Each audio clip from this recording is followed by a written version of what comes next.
Bienvenidos a todos los asistentes a esta nueva edición del Congreso RISI. Vamos a empezar con el programa de hoy y en primer lugar pues tenemos a César Alberca, desarrollador software de Autentia, que trae una charla que se titula 1, 2, 3, probando, probando, donde bueno, pues va a hablar principalmente del testing. Así que nos hacemos más esperar y le damos la palabra para que pueda comentarnos todas las novedades que trae. Bienvenidos y bienvenidas. Esta es mi charla, 1, 2, 3, probando, probando. Y bueno, vamos a hablar del testing unitario. Primero voy a compartir pantalla para que podáis ver las slides. De todo lo que son las slides, recursos y tal, os pasaré también por mi Twitter, que me podéis seguir, ¿vale? Aquí abajo está el hashtag, aquí está mi usuario y aquí tenéis también para publicar tweets con el hashtag de la conferencia. Así que bueno, os comentaba, mi charla son 2, 3, probando, probando. Vamos a hablar de testing unitario, pues qué trucos uso yo, un poco qué estrategias también sigo y que me han servido a mí para poder testear fácilmente y tener una aplicación robusta y sólida, ¿no? Y bueno, yo, como mencioné antes, soy César. Aquí tenéis mis redes sociales. Soy desarrollador front principalmente en Autentia. Y bueno, a mí me apasiona el mundo de las buenas prácticas, arquitectura, Solid, patrones de diseño y por supuesto, el testing. Y es algo que también hacemos mucho hincapié en Autentia. Es muy importante para nosotros el poder aportar valor hoy y mañana también, ¿no? a negocio. Y muchas veces el testing lo relegamos a un segundo plano y pensamos, es que me tengo que ahorrar tiempo, ¿no? Parece como que el incluir testing nos supone un gasto de tiempo, pero es que no es así, es una inversión y de todas formas lo que no es difícil, o sea, no es difícil hacer testing, lo difícil es hacer que el código sea fácil de testear y es algo también de lo que hablaremos en esta charla. Y claro, eso se va haciendo bola. Si no tenemos test, cada vez que tengamos más funcionalidad, más código, pues va a ser mucho más difícil hacer cambios, porque nos va a obligar, cada vez que hagamos un cambio, a probar toda la aplicación manualmente. Entonces, eso supone un coste muy grande y que se va a ir incrementando según pasa el tiempo. Los refactors ya no serán refactors, porque el refactor implica que el código tenemos que modificarlo y la funcionalidad no tiene que cambiar. Entonces, para validar eso, lo mejor es tener test, si no estamos cambiando código. Entonces, eso también es algo que hablaremos, ¿no? De los refactors, de qué implican, de cómo se pueden ir haciendo. Y el testing nos ayuda mucho en eso. Entonces, la gente se tendría que quitar de la cabeza de que el testing supone un coste. Sí que es una inversión, ¿vale? Pero los beneficios que aporta son muchísimo más que el coste de esa inversión. Entonces, a mí personalmente no hay duda. De hecho, no es algo que siquiera nosotros saquemos a colación. Es decir, yo tengo que hacer una aplicación, ¿no? Y esa aplicación yo considero como experto que lo que necesita es usar estas herramientas, usar esta metodología y tener testing, ¿no? Yo no es algo que pregunte, por ejemplo, en este caso a negocio, oye, ¿os hago test?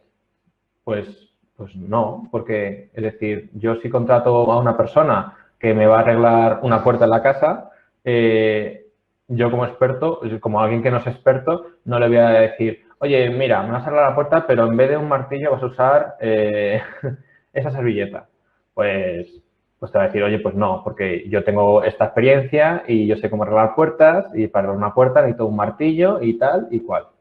Entonces, muchas veces nos pensamos que tenemos que relegar decisiones que son puramente técnicas y que sabemos que son buenas para el negocio a personas que a lo mejor no tienen ese contexto, no tienen ese conocimiento.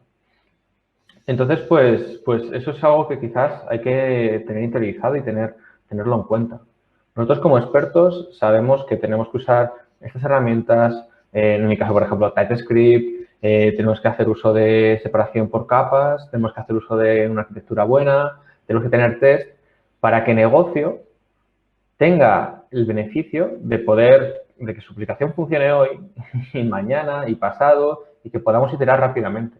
Porque al final el que tengamos buenas prácticas, el que tengamos una cultura limpia, que tengamos test, ¿qué supone eso? ¿Qué supone eso a negocio? ¿Qué supone eso a los usuarios finales?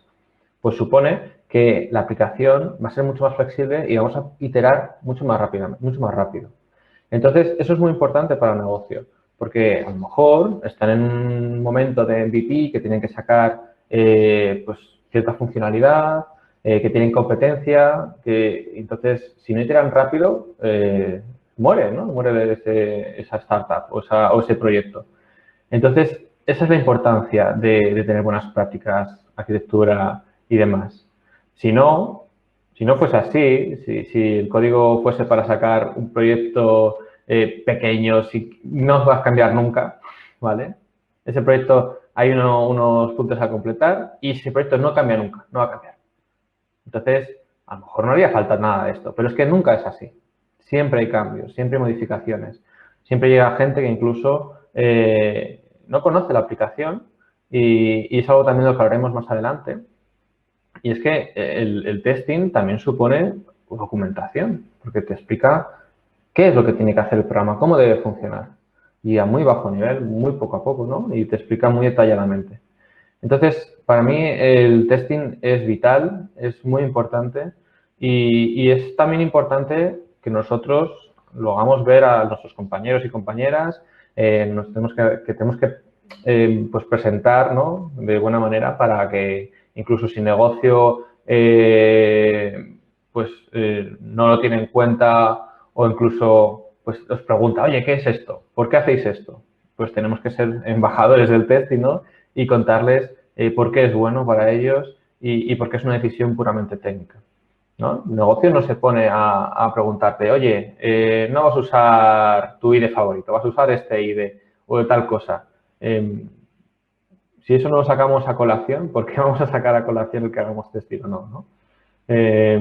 Y no digo como algo que vamos a ocultarlo, vamos a hacer. No, simplemente es algo que es parte del desarrollo y que debería serlo. La charla quiero que sea muy extendida, que hablamos de muchos temas, entonces pues también os contaré, por ejemplo, cositas hablando de IDEs, ¿no? De mi IDE favorito, Webstorm, y os enseñaré algunos trucos y cosas así. Pero bueno, eso. Y también si tenéis dudas, preguntarlas y luego al final dejaremos un tiempo para responderlas. Entonces, ¿por qué hacemos testing, no? ¿Cuáles son los puntos principales? Pues bueno, lo primero es la confianza. Esto es quizás lo más importante. Para mí, el testing me tiene que aportar confianza. ¿Confianza en qué? Pues en que yo lo que haga esté bien y que esté bien hoy y que esté bien mañana. Y que pueda desplegar sin preocupaciones. Entonces, no sé si os ha pasado que entréis en un proyecto o a lo mejor una práctica o colaboráis con gente y tenéis un código que no habéis hecho vosotros o incluso que a lo mejor sí, pero hace tanto tiempo que no te acuerdas, ¿no? Y te da miedo tocarlo. Te da muchísimo miedo tocarlo porque no lo entiendes, no sabes lo que hace, incluso si ese fichero es muy, muy grande, ¿no? Puede tener muchos efectos secundarios, ¿no? Si cambiamos el código. Entonces, esa es una de las peores sensaciones, ¿no? Que uno se puede encontrar en desarrollo casi, que no te fíes del código, no te aporte confianza el decir, voy a hacer este cambio y me aseguro que esto va a funcionar.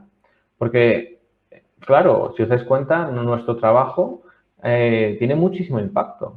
Entonces, llegan muchas personas. Entonces, si nuestra aplicación, por ejemplo, se usa por miles de usuarios, ¿no? Y nos equivocamos, ¿no? Pues la presión puede ser muy grande, ¿no? Porque estamos defraudando a nuestros usuarios, está suponiendo un problema para el negocio y luego, claro, están las prisas de arreglar el problema, de subirlo otra vez, que puede que falle incluso. Entonces, es un ciclo que es muy fácil entrar y es muy difícil salir. Y entonces, ¿cómo cortamos de raíz este problema? Pues aportando confianza. ¿Y cómo se aporta confianza en nuestro código? Haciendo test.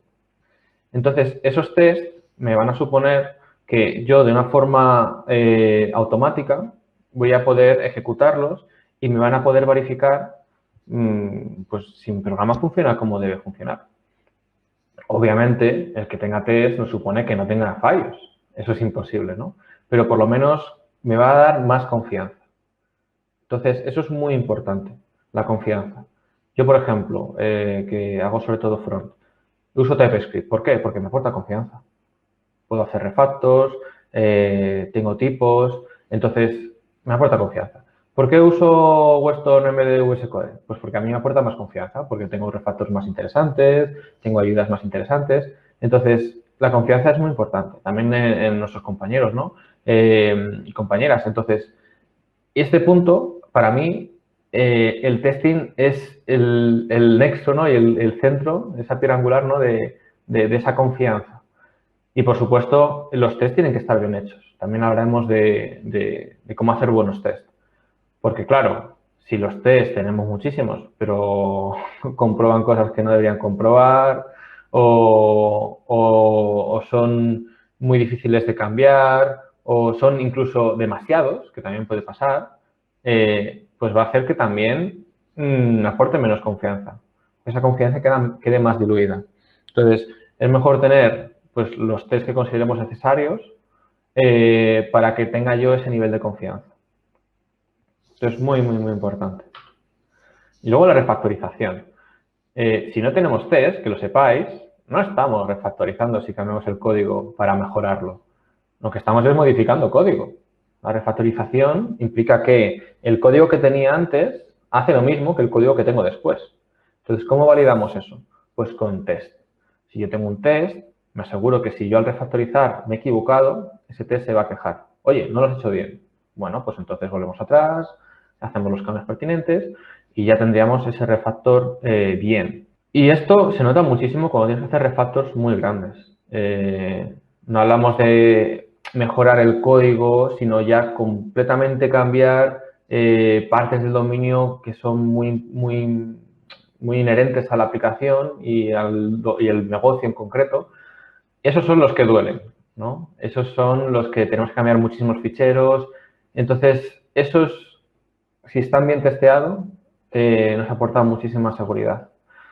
Incluso cuando vamos haciendo ese refactor, que a lo mejor hemos roto varios tests y vamos yendo poquito a poco, vamos haciendo que pasen esos tests, pues ese es un feedback muy bueno, ¿no? Que tienes ahí una batería de tests rota, porque has hecho un refactor grande, y los ves pasando uno a uno en verde.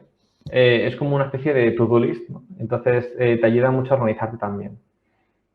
Entonces, esa refactorización viene dada por los tests. De hecho, me acuerdo aquí que decían algunos autores que pudiendo elegir, si nos dicen elegir, ¿vale? Si borrásemos el código de producción o los tests, teníamos que elegir siempre borrar el código de producción. ¿Por qué? Porque llegar de los tests al código de producción es más fácil que si tenemos código de producción sin testear, porque hacer cambios va a ser mucho más complicado. Y esto me lleva justo al siguiente punto, que es la documentación. Yo a mi código no le añado comentarios, a menos que sean, por ejemplo, para explicar cómo funciona el algoritmo bueno, para marcar ciertas cosas que son un poco quizás raras. Pero lo que siempre tengo es el código siempre documentado. ¿Cómo es posible? Pues bueno, porque yo tengo test. Entonces, los test es la documentación perfecta, porque es una documentación viviente. Eso quiere decir que si yo modifico la funcionalidad, pues tendré que modificar el test. Sin embargo, eso no ocurre con los comentarios. Si yo marco una función y la documento, pongo un comentario ahí encima con JSDoc o un JDoc o lo que sea, esa función la cambio, pues a mí se me puede olvidar cambiar el comentario. A lo mejor la función ya no hace lo que hacía antes o la clase o lo que sea. Entonces, eso pasa mucho, que los comentarios del código quedan totalmente obsoletos. Entonces, también veremos un poco de código limpio, de cómo hacer para transmitir esos conceptos en el código. Y eso es también muy importante, porque nosotros no hacemos código para las máquinas. Si hiciéramos código para las máquinas únicas y exclusivamente, nos daría igual cómo programamos. ¿Vale? Las máquinas les da igual, no tienen concepto de código bonito, código feo. Lo que hacemos es programar para personas. Entonces, las personas lo tienen que entender. Entonces, para hacer eso, pues hay que hacer que el código sea explícito, pues transmita los conceptos correctamente, sea pequeño, sea simple, ¿vale? Esto me recuerda a las cuatro reglas de diseño simple, que a lo mejor, de hecho, incluso podemos verlas así por encima. Las 4 reglas de diseño simple de Ken Beck, muy buenas. Estas me gustan mucho porque hay un libro, The 4 Rules of Simple Design. Aquí está, este robot, muy bueno. Entonces, habla de que la primera regla de todo es que pasen los test. Y los test no tienen que ser, no tendrían por qué ser automáticos. ¿Vale? Simplemente dice que el software tiene que hacer lo que debería hacer. Ahora, si tenemos test automáticos, pues esta regla será mucho más fácil de cumplir. La siguiente regla es que revela intención, ¿no? Debería ser fácil de entender. La tercera es que no contiene duplicación y la cuarta es que tiene los menores elementos posibles. Entonces, y estas van en orden. La primera del todo es que debería hacer lo que tiene que hacer. Si no se cumple esa, pues vaya. Pero estas 4 reglas, por ejemplo, también las vamos a aplicar pues, cuando desarrollemos software para hacer que el código sea más fácil de entender. Y esto venía por la parte también de los test. Los test también tenemos que darles muchísimo cariño, tienen que ser muy pulcros, tenemos que tener que esforzarnos, ¿no?, en que sean buenos test, que no contengan duplicación, que estén bien planteados y demás. Entonces, por eso es muy importante que entendamos que el código no lo hacemos para las máquinas, si no, pues programaríamos en una única línea, nos haríamos buenas prácticas.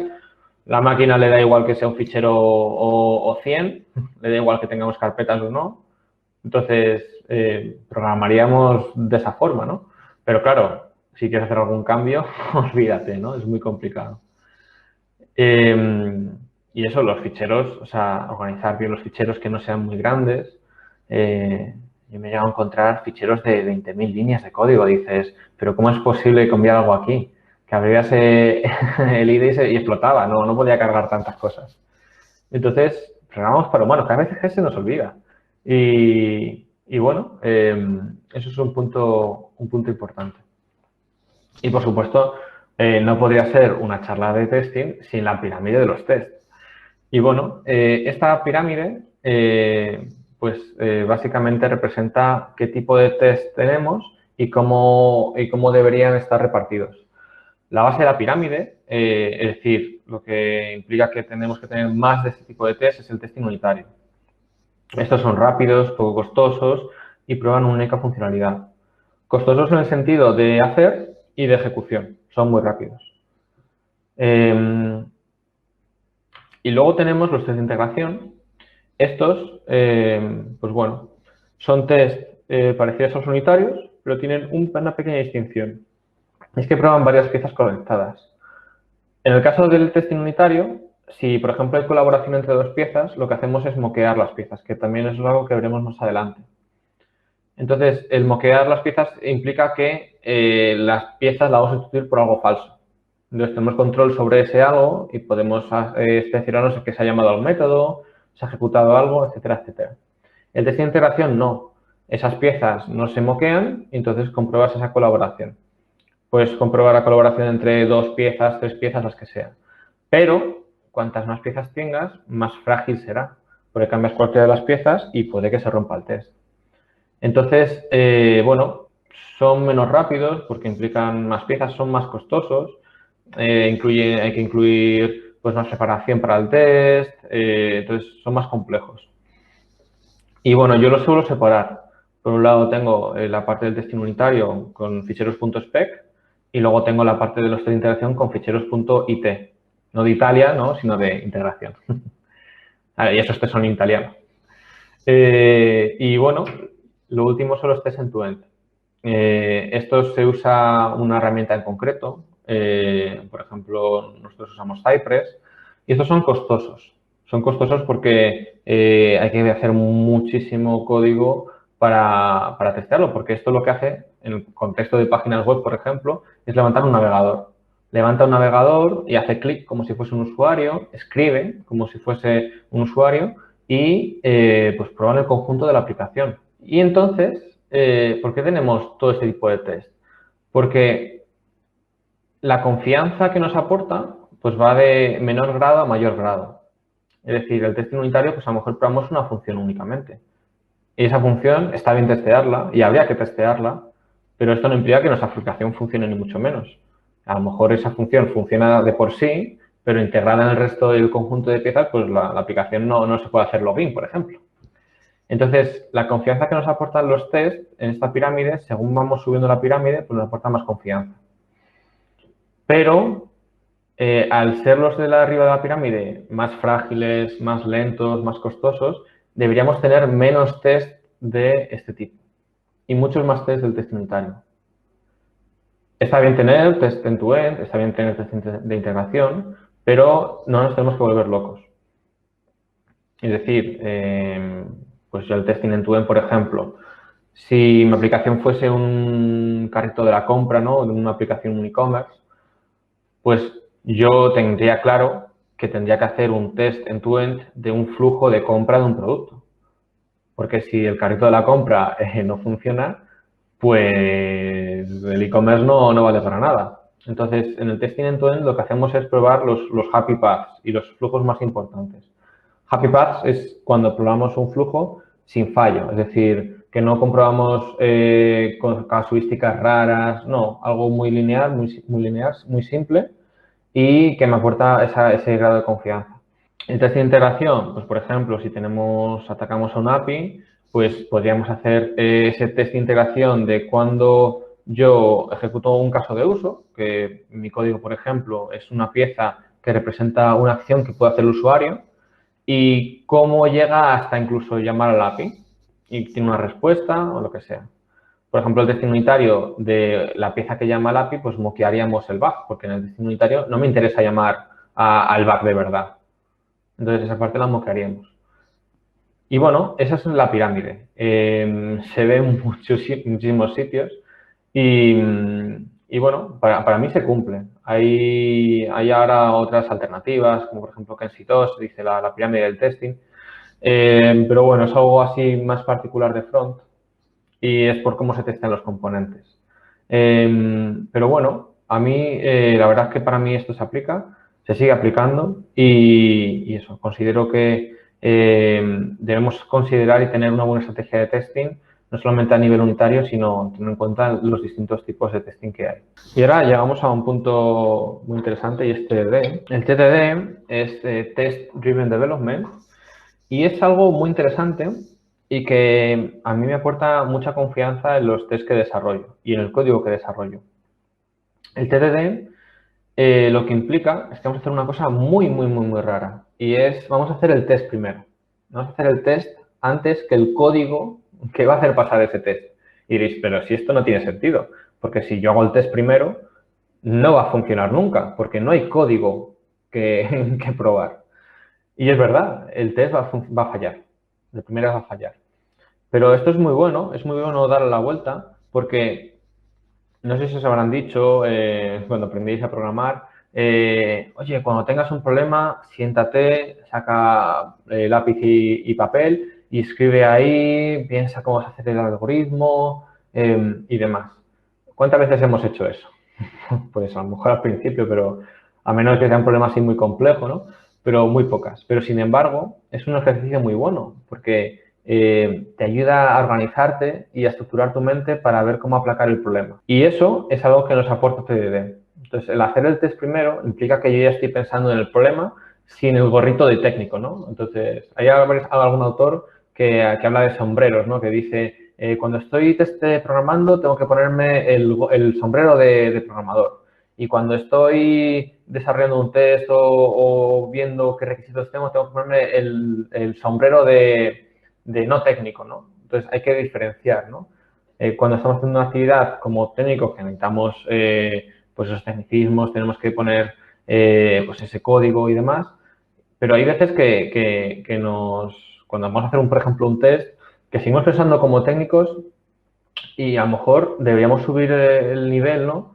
Y pensar como alguien, por ejemplo, del negocio. A mí los test, el nombre que pongo a los test, me gusta ponerlos como si no hiciese falta saber de programación para entender lo que debe hacer el código, lo que debe haber en ese nombre de test. Entonces, eso es algo muy bueno y ayuda mucho pues a plantear los test. Entonces, en TDD empezamos por el test, preparamos pues, ese conjunto de mocks o de preparación que necesitamos para el test y falla. Entonces estamos en rojo. Escribimos un test que falla. Escribimos uno, no todos. ¿Vale? Empezamos por uno. Y ahora lo que tenemos que hacer es hacer pasar ese test. Lo hacemos pasar con el código más simple que se nos ocurra. ¿Bien? Código más simple. Y en este punto, por ejemplo, una vez hacemos pasar ese test, a mí me gusta hacer commit. Por ejemplo, si estoy haciendo, o incluso también ya iréis cogiéndole un poco más de soltura y a lo mejor no hacéis commit en cada punto. Pero para empezar, yo considero que es muy buena idea que vayáis haciendo commit poquito a poco. Porque siempre si te equivocas puedes volver atrás. Y el siguiente punto es el refactor. Yo tengo el test que funciona, entonces yo puedo mejorar el código. Entonces ahí podemos hacer un refactor. Pero siempre refactorizamos sobre verde. Si tenemos test que fallen, no deberíamos refactorizar, ¿vale? Siempre sobre verde. Y esto es un ciclo, ¿vale? Por eso es un circulito. Porque después del refactor lo que hacemos es escribimos un test que falle. Hacemos pasar el test, refactorizamos. Y así sucesivamente. Y este ciclo debe ser corto, ¿vale? Y una vez en este ciclo es muy interesante porque ocurre una cosa, que como hemos dicho que para hacer pasar el test tenemos que hacer el código más simple que se nos ocurra, muchas veces llegamos a la solución más simple y suele ser esa la mejor solución, casualmente la más difícil también. Y es que, ¿qué pasa? Que si no hacemos, por ejemplo, este tipo de metodología, casi siempre me ha ocurrido y os ocurrirá a todos seguro, y es que añadimos muchas veces más código de lo que necesitamos. Ese por si acaso, ¿no? Voy a añadir esto por si acaso llega este caso de uso que todavía no ha llegado, ¿vale? Pero ya lo añadimos el código y dice, bueno, yo soy adivino, me voy a jugar, no va a suponer nada, pero eso tiene un coste muy grande, que es que a lo mejor llega una persona que ese código no lo ha hecho, o incluso tuyo del futuro, ¿no? Y no entiendes ese código. Dice, esto no hace nada o esto no, ¿por qué está aquí? ¿No? Entonces, ese código es muy peligroso, ¿no? Es decir, código que no se use o que no represente un caso real de la aplicación no se debería, no debemos tener ese código. Entonces, el hacer TDD me ayuda a que tampoco ocurra eso. Como yo tengo que hacer test para todo, pues no voy a hacer un test para algo de código que no voy a necesitar. Entonces ahí nos frenamos un poco más. Y eso es algo que es muy bueno a tener en cuenta. Entonces eso, código, incluso también el código comentado. El código comentado, eso jamás, eso se borra. Usamos Git, ¿no? Con suerte. Y si queremos recuperar un código, pues vamos al historial y ya está. Y nada de comentar líneas de código. Eso no. Entonces, TDD es esto. La idea es muy sencillita, pero el hacerlo metodológicamente es bastante complicado y no en todos los casos se puede hacer. Por ejemplo, yo que hago front, a veces en el ámbito de desarrollo de componentes o de la parte ya más visual, yo en ese punto quizás no lo practico tanto. Pero lo que son la parte de algoritmos, de lógica de negocio, que es donde suelo tener más mi código, como debería ser, ¿no? Los componentes, cuando hacemos front o incluso cuando hacemos back, el código que pertenece a la lógica de la aplicación, al dominio, no debería estar, por ejemplo, en front en los componentes. No debería estar en React o en Angular o en Vue. Debería estar separado el código de los componentes. Porque si yo me cambio de framework, el código que hace la aplicación, si la aplicación va de vender zapatos, no va a cambiar eso. ¿Vale? Vamos a seguir vendiendo zapatos. Lo que ha cambiado es el front, la parte del framework. Entonces, esa parte del componente, el botón, los aspectos visuales sí que va a cambiar, pero la funcionalidad no debería. Igual que en back, si mi back lo que hace es poner un API REST y yo tengo en el código de los controladores donde defino esos endpoints y donde envío esa información mediante JSON, si ahí tengo un código de lógica de negocio y mañana me piden, por ejemplo, que el API también se exponga mediante GraphQL, ¿ahí qué hacemos? ¿Duplicamos código? No, mal, porque hemos puesto lógica de negocio donde no debe estar. Entonces, el tema de arquitectura también es algo que hay que tener en cuenta. Pero bueno, el TDD es este ciclo, ciclos cortos, escribimos un test que falle, hacemos pasar el test y luego mejoramos el código, refactorizamos. Y es un ciclo infinito. Y luego la estructura de un test. A mí, por ejemplo, yo suelo usar given when then, aunque hay otros mecanismos. Entonces, el given, aquí hacemos la preparación del test. La creación de datos que vamos a usar, pues los mocks, variables, demás. Y las distintas secciones las suelo separar con un salto de línea y ya está. Tenemos luego el when, que es la ejecución de aquello que queremos testear, el subject under test, el SUT. Esta normalmente suele ser una línea. En un test deberíamos testear una única cosa, entonces hacemos la ejecución de algo. Una única línea normalmente. Y luego tenemos el then, que es la aserción y comprobación de valores. También en un test deberíamos testear una única cosa. Si tenemos varios then, entonces a lo mejor deberíamos separarlo en varios tests. Hay veces que sí que hace falta en el mismo test comprobar varias cosas, pero no suele ser el caso. Y luego el testing en JavaScript, aunque bueno, usaremos TypeScript. Aunque bueno, aquí si no os digo nada, esto realmente es código TypeScript perfectamente válido. Y bueno, normalmente tenemos una función describe donde añadimos aquí pues aquello que estamos testeando. Yo suelo poner el nombre del fichero. Luego el it. Aquí tenemos varias cláusulas it, podemos tener varias cláusulas it y esto sería en cada test. A mí me gusta ponerlo con it, también se puede poner con test. Y lo pongo con it porque, de italiano, ¿no? Otra vez, o de integración. No. Lo pongo it porque suena, se lee perfectamente, ¿no? It should add two numbers. Y siempre empiezo por should. Entonces, it should add two numbers. Debería hacer tal cosa. Entonces, luego cuando lees la batería de test, son muy legibles y tienen la misma estructura. Con lo cual, el que sea consistente también nos ayuda. Entonces, aquí tenemos el given, la preparación, ¿no? Tenemos aquí pues un número y otro número. El when, que es cuando yo ejecuto esto, en este caso hago una suma, pues aquí, por ejemplo, lo que tenía que hacer es llamar a otro fichero, una clase o a un método, una función. Pero aquí, bueno, estoy aquí usando pues una suma y sin más. Este test para que falle, ostras, si un día falla esto, se acaba el mundo. Y luego el then.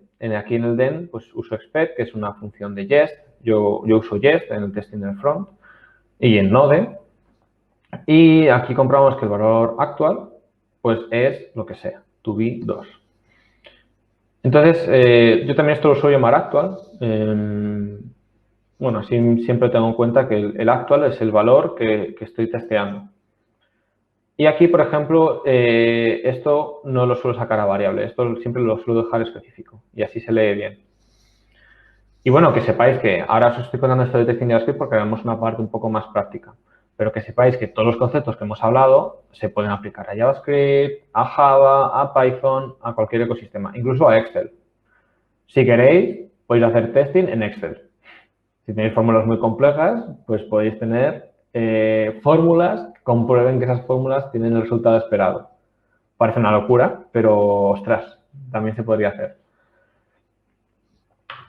Y bueno, el mocking lo vamos a dejar un poco para más tarde. Vamos a hacer un ejercicio así rapidito.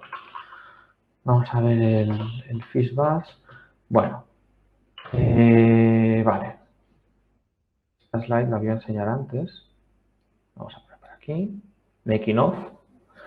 Entonces, ¿qué vamos a hacer? Vamos a hacer algo práctico en base a catas. Las catas no son de vino y queso, sino las catas es un concepto de programación donde hacemos un ejercicio pues simple y donde los usamos para practicar nuestras habilidades de desarrollo. Por eso es con K, ¿vale? No, ojalá con C, ¿no? Entonces, bueno, yo tengo un repositorio aquí de catas que he ido recopilando y vamos a usar esas catas. Entonces, aquí en esta URL podéis vosotros, después de la charla, pues indagar e intentar completar alguna cata. Tengo en el README explicado cómo cómo lo seguía planteando, ¿vale? En orden de dificultad. También explica cómo hacer para poder completar estas catas, pues qué tienes que hacer, pues hacer un for del proyecto, clonarlo, bueno, una serie de pasos. Entonces aquí también explico todo. Y también explico, por ejemplo, cómo plantearía un ejercicio, ¿no? Pues cómo empezar con el test, con el TDD y hacer las implementaciones. Y por supuesto también podéis contribuir a este proyecto. Si se os ocurre alguna cata nueva o alguna solución distinta a las que hay, por favor no dudéis en hacerme una pull request. Y lo más importante es que le deis a estrellita, ¿vale? Si no, no podéis hacer clon. No, mentira, pero se agradece las estrellitas. Y bueno, está hecho con TypeScript. Aunque bueno, si vuestras soluciones las queréis plantear con JavaScript, también podríais. Y bueno, hay un montón, ya tengo bastantes catas y siempre me gusta ir añadiendo alguna que otra. Así que bueno, vamos a usar este proyecto para hacer algunas catas. Entonces, ¿qué cata vamos a hacer? Pues la más importante de todas, que siempre preguntas, el FishBash. Entonces, el FishBash es un programa que introduciendo un número, retorna una lista que comienza en 1 y termina por ese número. Cada vez que el número en esa lista aparece y es divisible por 3, reemplazarlo por fish. Y si ese número es divisible por 5, reemplazarlo por bash. Y esto vamos a poner la comilla doble. Ahí está. Cuando un número existe entre 3 y 5, a la vez, reemplazarlo por fish bash. Muy bien. Entonces, aquí lo primero que tenemos que pensar es cuántos test tenemos, ¿no? O por dónde empezar. Pues bueno, podríamos incluso empezar por un test que compruebe que la longitud del listado que nos devuelve es la correcta. O incluso ya a lo mejor considerar que no, realmente esto no ya viene implícito, ¿no? Cuando resolvamos esta parte, ¿no? Que reemplazado por 3, tenemos que cambiarlo por fish. Entonces, quizás empecemos por ¿no? Luego, por cierto, bueno, esto es Weston, mi IDE favorito. Los atajos que use los veréis aquí abajo, ¿vale? Entonces, si en algún momento hago algo raro y aquí aparece pues los atajos, pues luego podéis parar el vídeo y así ver qué atajos he usado. Alguno a lo mejor interesantes os lo comento. Porque, bueno, los atajos de teclado son muy importantes. Hay que usar el ratón lo menos posible. De hecho, es tanto así que mi ratón es súper raro, es de estos verticales. Nada, pero esto es para que la muñeca tenga menos tensión, ¿no? También muy buena idea, ¿no? Para trabajar. Entonces, el teclado es muy importante, usarlo bien, tener en cuenta los atajos, incluso, pues bueno, apuntarse a algún curso de mecanografía y tal, para escribir más rápido y no equivocaros tanto al escribir. Hoy hace frío, así que perdonadme si me equivoco en alguna escribiendo y tal, pero bueno, vamos a intentar que salga bien. Entonces, lo primero es que me he clonado el proyecto de las catas y aquí tengo dos directorios, el MySolutions y el Solutions. Obviamente, el Solutions no lo abráis porque vais a ver las soluciones. Entonces, siempre resolver vuestros ejercicios en MySolutions. Aquí pues podéis crear pues, las soluciones que creáis pertinentes. Entonces, en este caso vamos a crear un fichero de TypeScript, ¿vale? En este caso, control Enter, control N. Y aquí vamos a crear pistas. A mí me gustan los ficheros llamarlos con kebab case, ¿vale? Que tengan aquí guiones en vez de camel case, que sería así, ¿verdad? Entonces, vamos a crear el fichero y el fichero del test, ¿vale? .spec. Vamos a minimizar esto y entonces aquí lo que vamos a empezar a hacer es el test. Entonces, hemos dicho que teníamos ese describe, Machine Learning Assisted Completion. Es que cómo no nos va a gustar el Weston. Esto luego lo investigaré. Machine Learning, madre mía. Es que al final no vamos a programar, sí, lo va a hacer todo un programa. Pero ¿quién hará ese programa, no? Entonces, aquí me gusta poner el nombre del fichero, ¿no? Aquí hacemos una raw function y aquí ponemos it should. ¿Vale? Habéis visto que tengo aquí, por ejemplo, varios snippets. Incluso tengo un snippet más interesante que yo pongo aquí test y ya, pues, hace todo, ¿no? Entonces, aquí pondríamos fishbash y aquí diríamos it should replace with 3 a number no, it should replace with this a number that is divisible by 3, ¿vale? Entonces, ya tenemos el nombre del test. El nombre del test es muy importante, que sea explicativo, que esté bien planteado y demás. Entonces, aquí tenemos nuestra lista, dado, por ejemplo, 3, ¿vale? También podemos haber hecho, por ejemplo, poner el 3, ¿vale? Y tenemos este refactor, introducir variable, constante, coma en opción V, y ya nos queda la constante, ¿no? Tenemos que escribir menos. Y aquí, pues podemos llamar a fishbus, pasarle el given, y aquí el actual, ¿no? Y aquí expect actual to equal, porque es un listado, va a ser un listado, 1, 2, fish. ¿Bien? Pues esto vamos a ejecutarlo. Como tenemos el Western, podemos ejecutar desde aquí.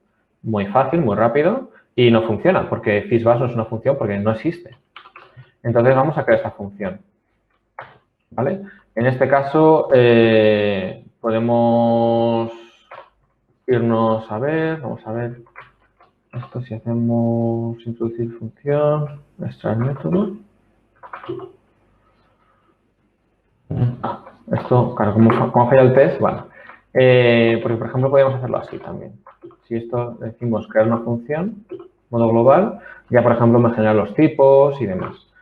Entonces, pero claro, esto no deberíamos tenerlo aquí. Entonces aquí tenemos otro refactor que decimos, oye, muévete y te lo voy a mover al fichero fishbus, que ya existe.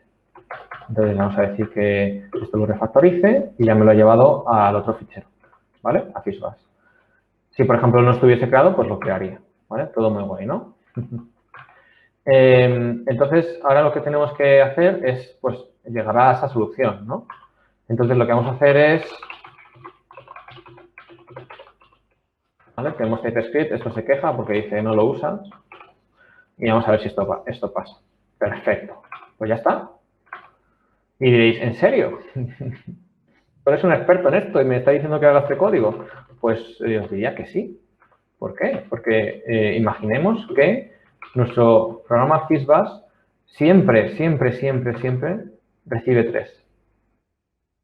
El código es perfecto, es impoluto. ¿Vale? Entonces, eso es lo que tenemos que intentar entender, que tenemos que hacer el código más simple posible. Ahora, claro, cuando esto lo dupliquemos y tengamos el 5, ¿vale? Por ejemplo, aquí también, importante el cursor múltiple, marcamos aquí con control G y ponemos la B. Entonces, aquí lo que va a ocurrir es que esto no va a cumplir con lo que tenemos programado. Pero tenemos que dejar que esto nos lo diga el test. Entonces, vengo aquí, voy a ejecutar todos los tests. Entonces, claro, aquí ya hemos invalidado la suposición anterior, que siempre va a ser 3. Entonces, aquí es donde tenemos que generalizar. Esta solución no nos sirve. Entonces, aquí es donde vamos a empezar a pensar en una solución más genérica. Pero es importante que vayamos poquito a poco, porque así vamos a ver que nuestro código va a ser más simple. Entonces, vamos a empezar a lo mejor con una lista, ¿vale? Y vamos a hacer un bucle. Vamos a empezar en 0, no, en 1, ¿verdad? Y esto, por lo tanto, va a ser mayor o igual a este número. Entonces, lo que vamos a decir aquí es si ese i es divisible entre 3, ¿vale? Implica esto que es 0, ¿vale? Pues a mí me gusta, por ejemplo, extraer variables y explicarlas, is divisible by 3. De esa forma, no hace falta poner comentarios. Ya aquí en el nombre de la variable está súper explicado.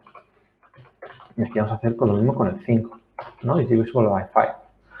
Entonces, ahora lo que vamos a hacer pues es ir comprobando si es divisible o no para sustituirlo por una cosa u otra, ¿vale?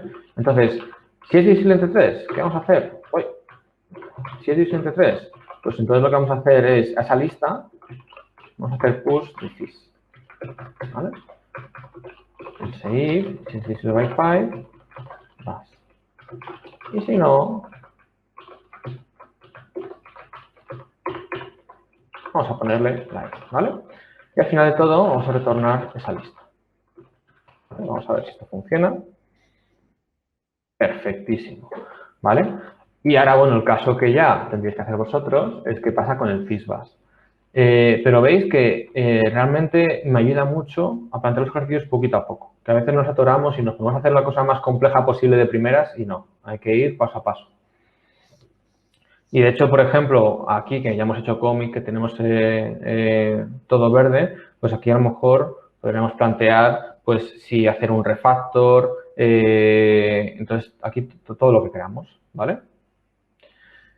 Y bueno, esta parte sería, pues las cartas hay un montón, os recomiendo que os peguéis con ellas, mejoran mucho vuestras habilidades de programación y os invito a ello. Y luego otra cosa que hay que montar es el mocking. El mocking es, pues, consiste en sustituir cosas reales por falsas, sobre las que tenemos control sobre lo que devuelve. Aquí en esta te explica pues la diferencia entre mock, fakes, stubs, dummies, hay un montón, ¿no? No nos vamos a meter en eso. Pero, ¿por qué explicamos esto? Porque el mocking es una parte fundamental del testing. Y a veces nos liamos y el código es muy difícil de testear porque hay colaboración. Si os dais cuenta, en el ejercicio que hemos planteado, esto es perfecto, ¿no? Porque es una función muy determinista, ¿no? Dado un mismo input, siempre retorna un mismo output. No tiene colaboración con otras cosas, no hace una llamada al API, no hace nada. Entonces, este tipo de test, este tipo de funciones es muy fácil de testear. Pero, ¿qué pasa con aquellas que, por ejemplo, hay colaboración, hacen llamadas a API? ¿Cómo planteamos eso? Pues bueno, la forma de hacer que eso sea fácil de testear es invertir el control. Esto lo que quiere decir es que yo tengo dependencias en mi código, pues la dependencia pues puede ser otra clase, poder hacer llamadas, HTTP, lo que sea. Entonces, en vez de tenerlas hardcodeadas, por ejemplo, como ocurre aquí, donde tengo aquí mi clase de gasoline car y tengo un motor y aquí hago una instancia, eso está muy hardcodeado, porque esto no lo puedo cambiar luego. Entonces, claro, esta coche de gasolina pues tiene este motor de gasolina.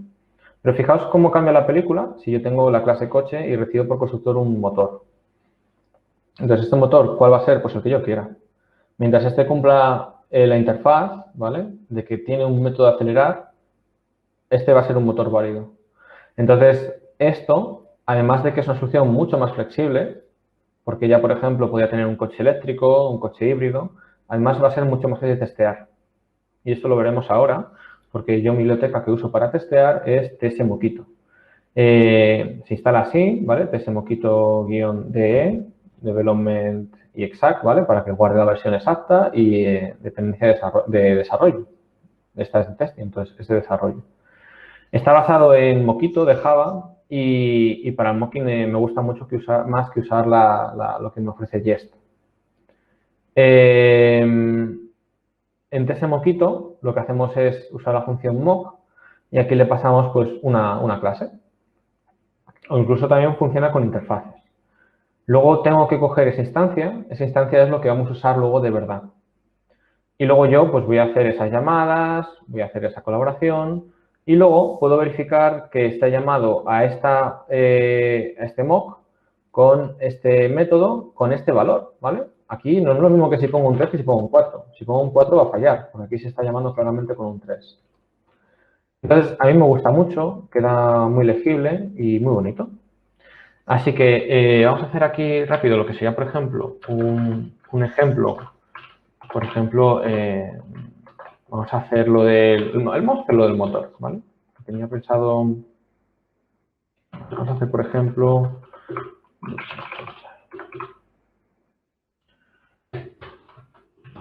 aquí en un único fichero y así lo hacemos más rápido.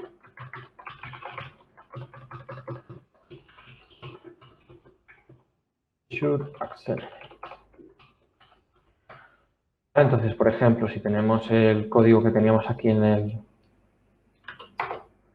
¿vale? Tenemos aquí esto y tenemos aquí esto, ¿vale? Vamos a ponerlo por aquí.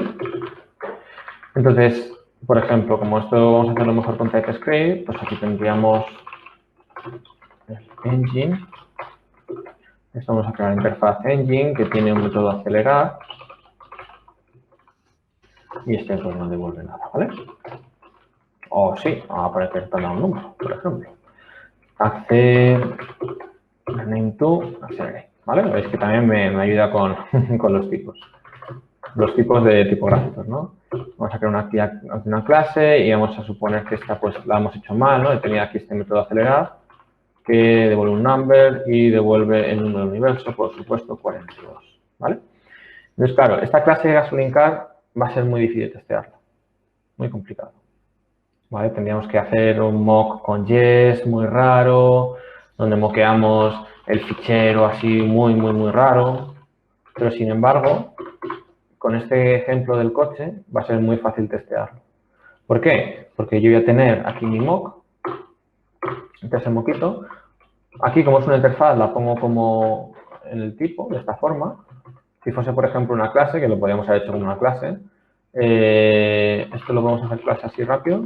Sí, ¿no? Si fuese una clase, pues lo que vamos a hacer es, en vez de ponerlo aquí, aquí. ¿Vale? La diferencia entre clase e interfaz a la hora de moquear. Y lo que hacemos es, aquí hace la instancia del coche, ¿vale? New car, y aquí le paso una instancia del engine. ¿Vale? Tenemos variables, tenemos el coche. Esta es la parte de la preparación.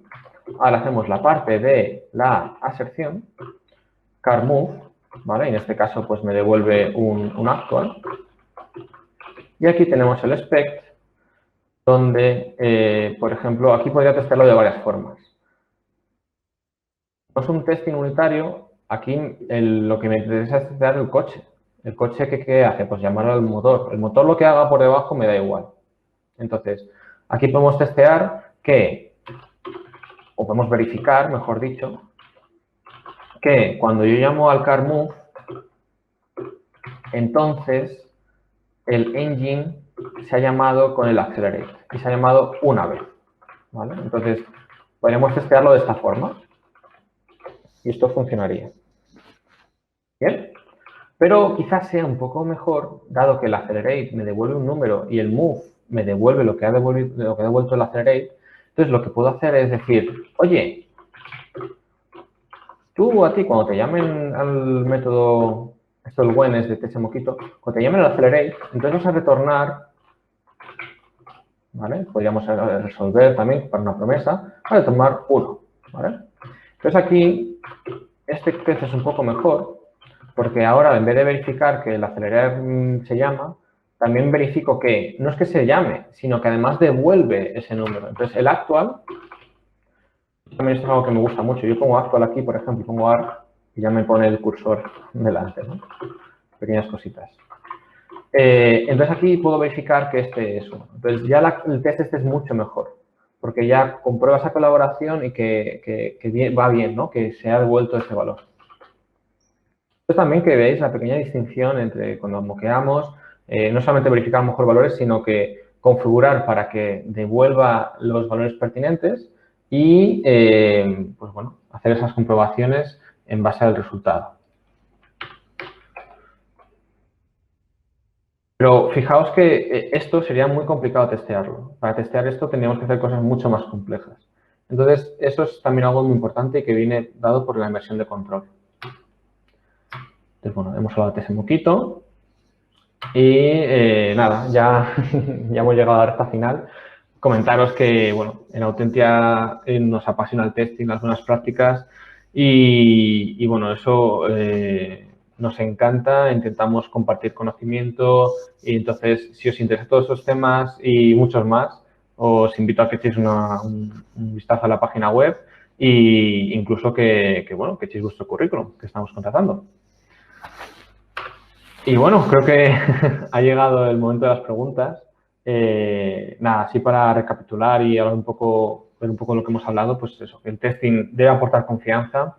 Hay muchas estrategias para tener esa batería de test bien hecha, ¿no? Hemos visto Given When Then, hemos explicado que tenemos que ponerse el gorrito de negocio, ¿no? A la hora de pensar en los tests, el hacer TDD, ¿no? El hacer esos tests primero y luego ya la implementación, porque nos ayuda a pensar en el problema, en el ámbito.